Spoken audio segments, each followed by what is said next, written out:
নমস্কার বন্ধুরা, সামনে আসছে পুরুষোত্তম মাস, অত্যন্ত গুরুত্বপূর্ণ মাস। তাই যত সম্ভব কৃষ্ণ চেতনায় জীবন ধারণ করুন।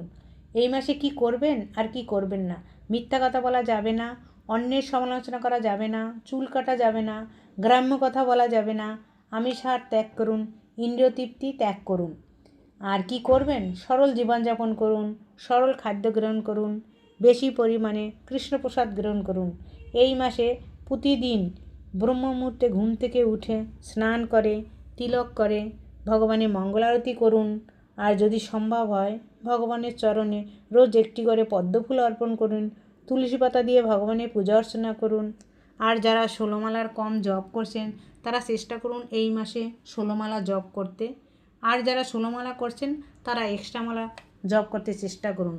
এছাড়াও এই ভগবানের লীলা পুরুষোত্তম শ্রীকৃষ্ণ শ্রীমদ্ ভাগবতম, শ্রীমদ্ ভাগবত গীতার 15 নম্বর অধ্যায় পুরুষোত্তম যোগ, মাত্র 20টি শ্লোক আছে, অনুবাদসহ অধ্যয়ন করুন।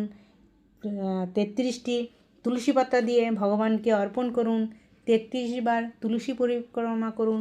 আর আপনাদের কাছে পিঠে যদি মন্দির থাকে সেখানে চলে যান, মন্দির 33 বার পরিদর্শন করুন।